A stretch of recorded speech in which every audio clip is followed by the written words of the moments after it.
Good morning, good afternoon, good evening, wherever you are in the world. Thank you for joining me for this week's edition of the SMIE Consulting Midweek Roundup. It's Wednesday, June 14th, 2023, and today we're going to be answering 3 questions we've been hearing from international educators over the last 7 days. And as we do each week on the Roundup, we take our questions that we ask and answer here on the Roundup from our newsletter that comes out on Monday mornings. And if, depending on where you are in the world, it comes out 9 a.m. Eastern Time to those who have subscribed through our website, and I'll drop the link in the chat. That's smieconsulting.org/subscribe. If you prefer an email version in your inbox, you can sign up that way. If you prefer to get it via LinkedIn, we have an a LinkedIn version of our newsletter that has over 1,000 subscribers, 1,100 subscribers now, and has really allowed us to expand our reach in terms of the content of our news stories that we cover each week and our hot takes on those, and then go in depth into 3 themes that we see generating around similar news stories that we see. So that's what we do each week, and I want to also give a special shout out, obviously, to those that watch live each week on our social channels for SMIE Consulting. Also, those who listen to the audio-only podcast. If you prefer to listen to this content while you work out, work, or walk, whatever floats your boat. Hopefully, you're getting some decent content here, some thoughts-provoking responses to these questions that may help you do what you do better in international education in your institutions or organizations. So thanks again to everybody for making our Roundup a part of your international edification each week. And let's get right into our first question of the day. One that is a little bit out of left field in terms of and a surprising one in terms of what prospective students, how their habits may have been changing, particularly as a result of the pandemic, and how that is impacting the application process and the timeline that students are working on before applying to universities. So the question is, are students changing how long it takes to research universities? And we're going to jump right in with a survey that was featured in the ICEF Monitors report last week. Basically what it is, it's a part of an extracts of the Keystone Education Group's 2023 State of Student Recruitment report that was conducted between January and April. So the results have been made public. They were shared at NAFSA, and here's some of the follow-on from that. So that one of the takeaways that kind of prompted this question is a major global survey conducted earlier this year, this is from the ICEF Monitor report, shows that 56% of surveyed prospective students began researching study abroad options only 6 months before applying to a university, or even less than that. So this is fairly significant. A little bit of perspective on this one. When I started working with Education USA back in 2008, one of the things that we developed in the first couple of years as we looked to promote the U.S. as a destination for international students is the challenge of trying to define the process.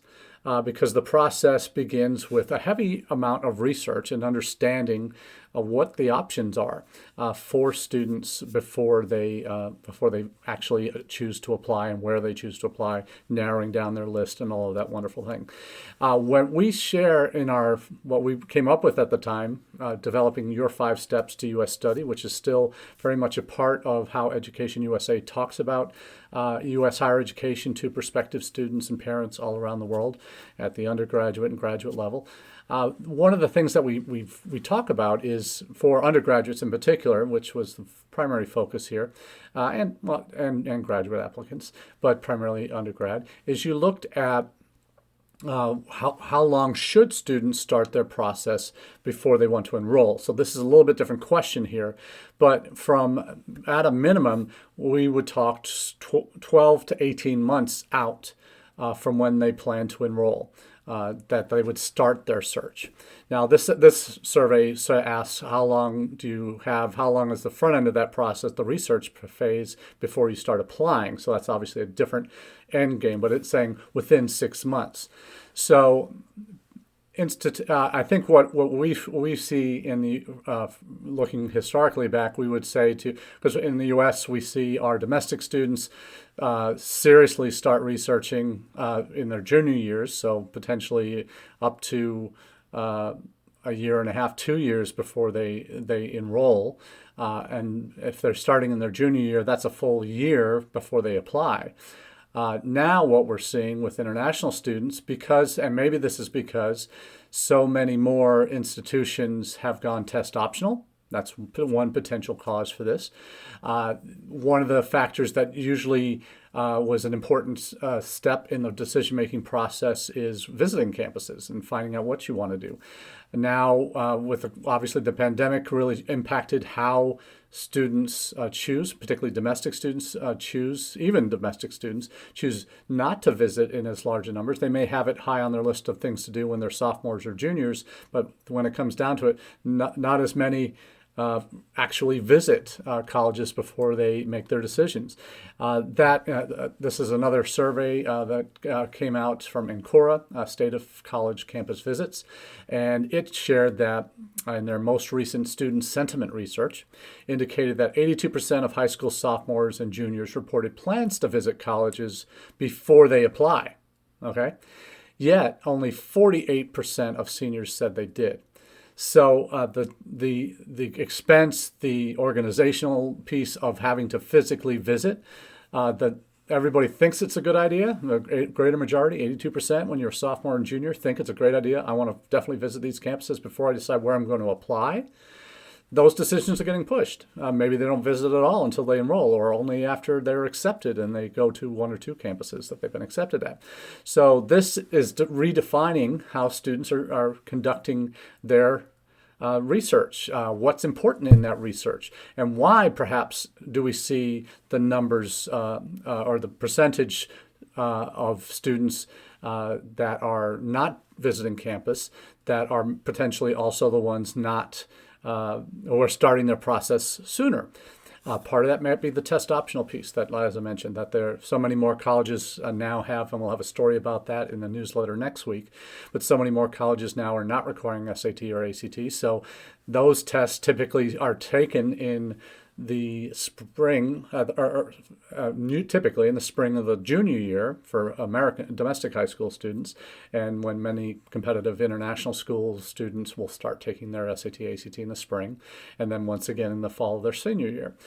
So this is this process. Without having to take those tests now and knowing, okay, schools that I'm applying to are not looking at test scores, maybe I don't need to take that, so I don't need to wait. I don't need to start my processes early. Now we're seeing with one of potentially other complicating factors in the campus visit. We know during the pandemic, campus visits were basically shut down. Some colleges did soldier on and had everybody wear masks that came to campus, but those were very limited and few and far between. But when campuses started reopening, campus visits didn't pick up in the volume that they might have been previously. So the importance of the college visit might be complicated here by when the pandemic hit, changed the way we do things. All colleges and universities invested in more virtual ways to do college tours or to share their college campuses with prospective students. And that process allowed a wider range of students by offering videos and personalized campus tours that were done virtually, and having snapshot videos of different parts of campus life really allowed prospective students to get a fuller range of what that campus experience is really like before, without having to go physically to be on campus. And that's obviously logistics and everything that for international students is even more complicated than the domestic students in terms of ability to travel to the U.S. just for college visits. You have to be very, very wealthy to even think about trying to do that. So what I think is what has happened is that research time before applying. Maybe if you're applying as a junior or senior, or as a senior in your final year of high school or your final year of university for a graduate program or a transfer applicant, you might be able to do it now with getting all your information in a quicker amount of time. Obviously, the wealth of resources that are available that help students distill that vast number of 4,500 institutions in the U.S. down to a manageable number.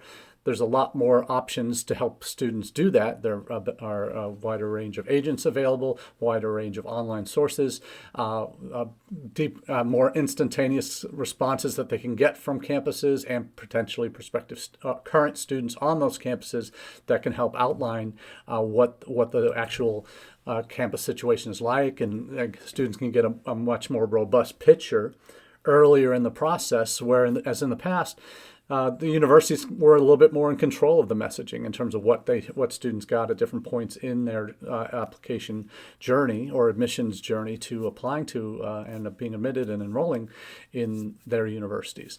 So the research piece is that time, that first bit before they apply, is that amount of time shortening? It probably is, and there are potentially a few different reasons why that's happening, because they have better access to information. They can do a lot of the homework themselves in terms of getting that personal connection about a campus, what it looks like to live and walk around and study there, and really get a better experience of what's possible. The potential of impact of test optional on taking one less item out of what they need to apply to complete to apply to certain universities. And again, for those that are looking at the top schools in the country, the top 50 that have very selective criteria that accept less than 10% of their applicants, then that's a very small percentage of those applicants coming to the United States from overseas. So that there's, I think, it would not be useful to generalize based on just the most selective institutions, because the majority of U.S. institutions are not the most selective. The majority have a fairly reasonable minimal number of requirements for students to apply. It gets a little bit more complicated at the grad levels, but you see the process being a much more straightforward one. So I think it's the requirements it's much easier for them to find out what those requirements are. It's much more easily identifiable in terms of the campuses that might be really good fits for them, in terms of networks that students might have, in terms of where their seniors have gone from their schools or their neighborhoods, and they're staying in closer touch. So they get better, maybe limiting their search more quickly in terms of throwing colleges in or out into their mix. But I do wonder about the impact of this more broadly on destinations, countries that students are applying to. I'd be interested to see where that figured in. There's no real mention of it in the story, so that would be helpful to me to understand if students are shortening the amount of time to research universities. Obviously, we have an American-centric view of this here in the U.S. in terms of, well, just looking at us, we're all different. We have very complicated systems in terms of how long it takes to apply.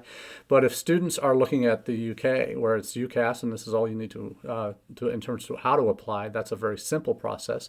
Identifying the programs at the specific universities might be a little bit more labor intensive. But in terms of other countries that these same students might be going to, the amount of time is, we're not just dealing with US bound students, we're dealing with international students who might be looking at Canada, Australia, UK, Ireland, New Zealand, other destination markets in Europe, perhaps Germany, France. They may be looking at 3 or 4 of those countries as potential options for them. So we might be on that long. So in some countries, the process may be fairly straightforward, like in the UK, but in others in the US, it's different at every campus. So there are general rules that we can share, or practices that we share in terms of what most commonly will be experienced by international students. But I think the rub of this is it's a changing playing field, I think, and that's a more rapidly changing playing field in terms of what students are, what is impacting students' thinking in terms of where to apply, how long it should take, what's going to be needed to apply. Those external factors are really can and do impact that timing. But I think what's also important is to look at where the students are looking to study, because that will have a much greater impact on the length of time that it takes to research universities before they apply.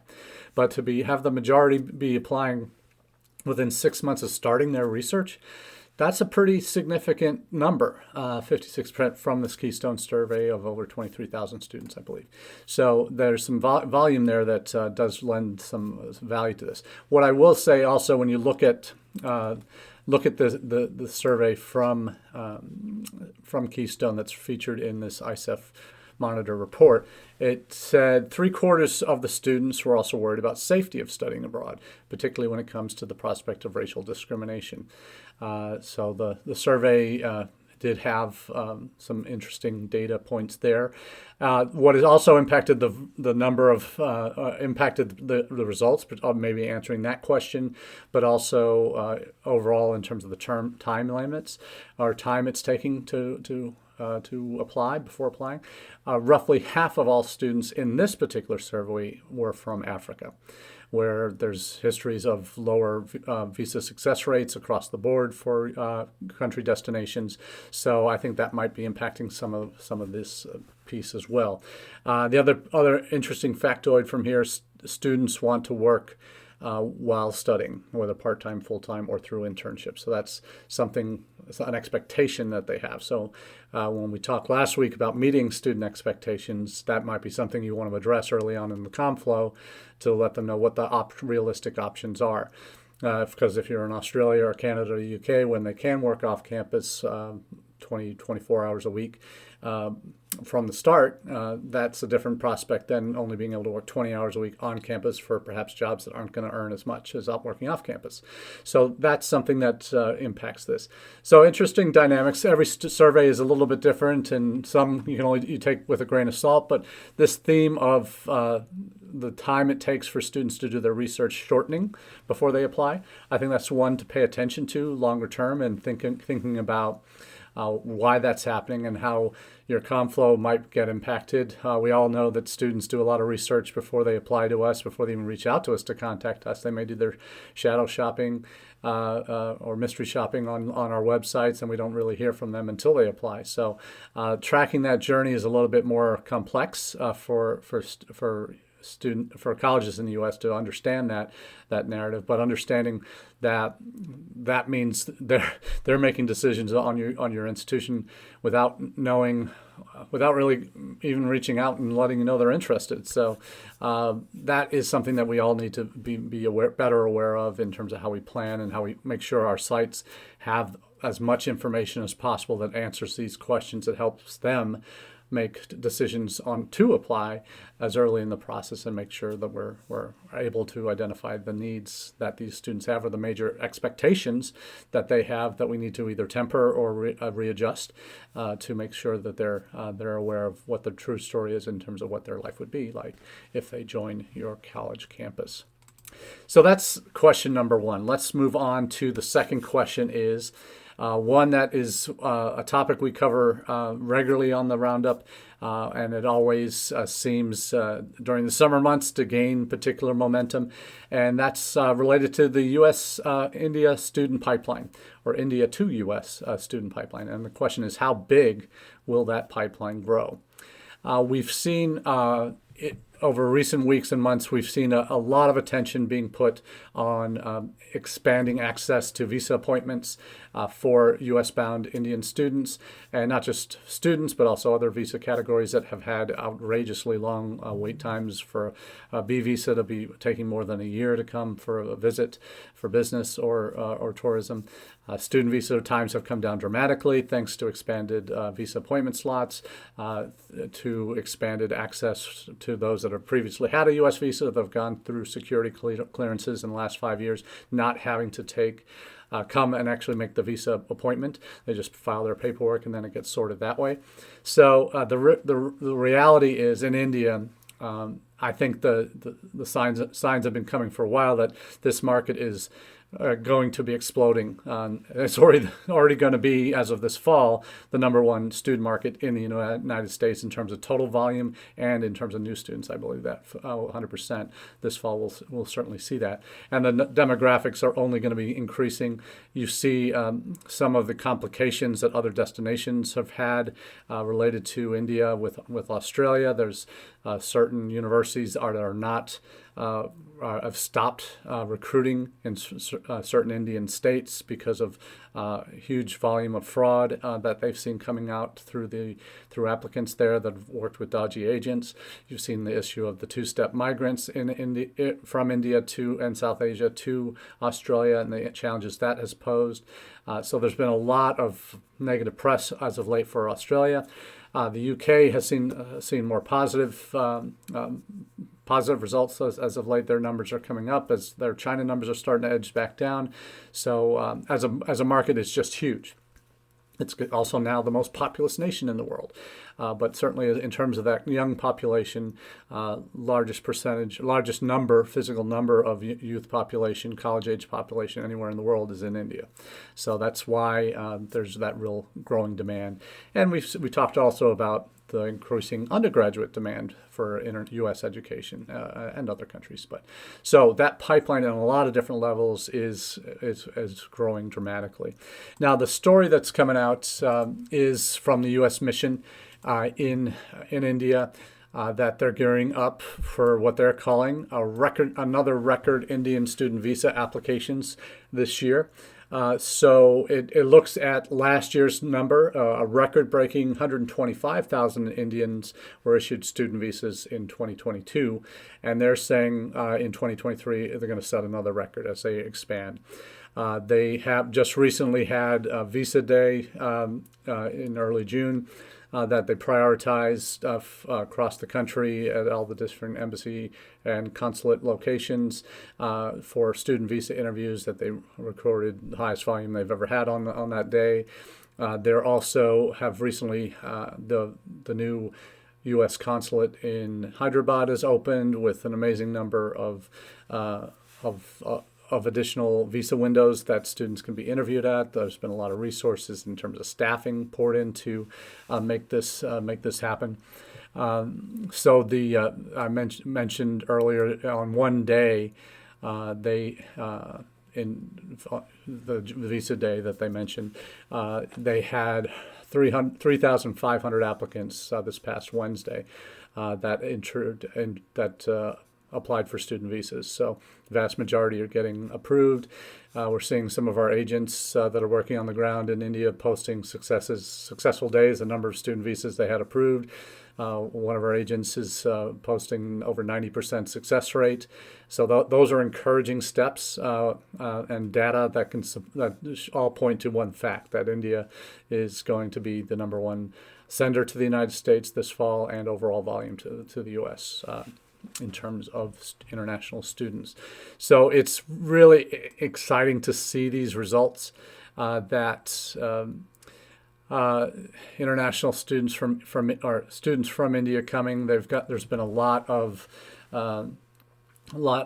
public relations that the U.S. mission has done in India to express to them that yes, we know the wait times have been really long. We're working on it. We're adding all these new things, these new features, trying to make it a more streamlined process. All of that, and it seems to be working. Not only the internal in-country stuff that the U.S. mission has been doing, but also on a wider scale. There are more options available in the United States for Indian students than anywhere else in the world. There's historical ties with immigrant populations that have come over and worked. The ties between Silicon Valley and tech firms in the United States and India, and their tech valley between Hyderabad and Bangalore. You see all of these things happening that show the number of students that have come from India to the U.S. in the past couple decades that have made they are overrepresented in terms of the number of students who are on OPT. They're the vast majority of H-1B applicants every year. So there's real strong evidence to show that this Indian boom is going to continue to grow to the United States. So nothing but positives to talk about related to the flows of students coming from India. Now we will end today with a topic that is an interesting one for those that keep, when we talk about our 6 Ps here on the SMIE Consulting Midweek Roundup, 6 Ps of strategic international enrollment management. These are the processes and philosophical tenets that we use when we consult with institutions. What I'm using in my full-time job with University of Nevada, Las Vegas, we're implementing these 6 Ps into how we do strategic international enrollment management. And seeing enrollment management, long story short, is the entire international student journey from prospect to successful alumni.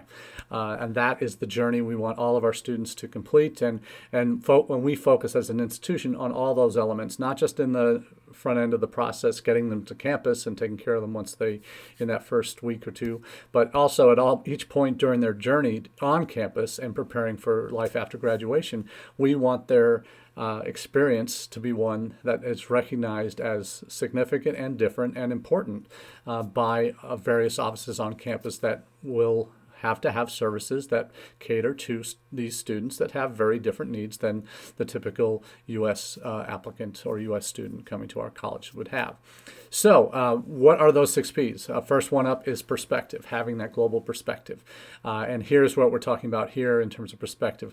Part of that is having a local perspective on what your strengths and weaknesses are as an institution, what your resources are in the community, having a national perspective, knowing what the hot topics are, what the strengths and weaknesses of the U.S. as a destination for college students are, and then also having a global perspective, knowing what our competition are doing for trying to attract international students to their countries, regarding their application process, regarding tuition and fees, regarding campus structure, work opportunities. All of these things are vital for us to understand when we are messaging to those students that might also be looking at these other countries.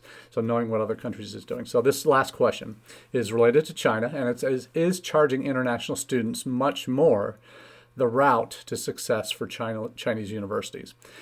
We had a news story in our newsletter this week that featured the Chinese government considering, and President Xi Jinping making the claim that we need to be doing more to improve our universities into world-class universities and focus having those institutions direct resources to make our innovation capacity. That's what President Xi has called what he thinks China's universities need to do more of, create that innovation capacity. And one of the things that is being considered is raising the tuition fees charged. Because they look around, and there's a story out that it will be in next week's. Actually, it won't be in next week's. It'll be featured here only on the roundup, and that is China to increase international student fees in line with the UK and US. So right now, non-domestic or international students currently in Chinese universities pay around 20,000 yuan RMB per year. That's about $2,800 tuition fees. But researchers are suggesting now that that amount will increase fivefold to 100,000 yuan. That's $14,000 a year. So that's what the potential increase would be. So significant, not certainly, that's a tuition amount that would be certainly under the average, certainly in the United States for tuition figures, but certainly puts it more in line with the global major destination markets. So perhaps the approach here is, boy, if we charge more, we'll be seen as better value. Maybe we're seen as too cheap. That's why we don't attract as many students.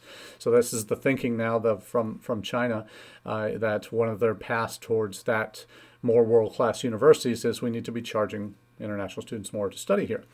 So this will be interesting to see how this plays out in China, because we also know over the past decade, 15 years or so, their Belt and Road Initiative, part of the real driving force behind the number of projects that the Belt and Road Initiative has been involved in South Asia, in Africa, even into Europe. You see those projects being driven by a goal to enhance Beijing and China's soft power. And it's largely worked in a lot of countries that now don't want to make decisions that necessarily upset China because they've invested so much in their countries in terms of infrastructure projects. There's questions on, and not all of those projects have been the best of the best, but it's been a way for China to exert its influence. Part of that educationally has been the number of scholarships that have been offered to attract pre-pandemic over 500,000 international students to China. And those numbers have dropped dramatically, obviously, because you couldn't get into China for 3 years. That now you're in the situation where, as an international student, you have many more options, the English language options in China than you did 10, 15 years ago. So it's become an increasingly popular destination. It previously had been one that was subsidized largely by the Chinese government through scholarships, but now may not be as significantly subsidized, particularly if they're going to be increasing those tuition figures up to the amounts that you see advertised. So I think there's a lot of uncertainty on campuses. As I mentioned before, I'm leaving on Saturday for a 2-week trip to China, taking our provost, who's not been to China yet, to meet with some high-level universities in Guangzhou, in Wuhan, in Beijing, and meeting with Ministry of Education officials and having these conversations to elevate our status as an institution in the eyes of Chinese universities. But on the campuses that I'll be meeting with contacts that we're going to be partnering with, figuring out what kind of programs we want to work on together. There's going to be a lot of I'll be asking questions just to get to know them a little better about how active are you in terms of bringing students to your institutions from abroad, not just U.S. students, because right now there's challenges for U.S. students getting in terms of flights, in terms of costs, in terms of perceived safety issues, those kinds of things. State Department has a travel warning, level 4 travel warning for China. So that's a real challenge for U.S. students, but other countries that's not as much of an issue. So I'll be talking to my counterparts on these other campuses about what they're doing to make their campuses more attractive to international students, and see what the reporting is on the ground there. So my next 2 midweek roundups will be from China. So we'll hopefully have some interesting insights to share with you in the next couple of weeks. Obviously, those will be taped and not live because of the differences in time. So it'll go out at 1 p.m. Eastern on the Wednesdays, the 21st and the 28th. But you'll have an opportunity to hear from me as I go through this experience in China the last 2 weeks. It's been 15 years since I've traveled to China, so it's going to be interesting to see the differences, the change to almost cashless society for anything to do with travel in the country, got my Alipay app, linked up my cards, and be able to use that to buy things in China. That's going to be interesting. Getting my WeChat up and running again. Hasn't been a while since I've used that regularly. So those are the travel challenges. There might be some of that in the roundup next week, but certainly we'll be sharing that into the impact on China. So that's all we have for you this week on the roundup. We thank you again for being a part of the conversation, and we look forward to chatting with you live not live. I'll be in China next couple of weeks. So until then, have a great day.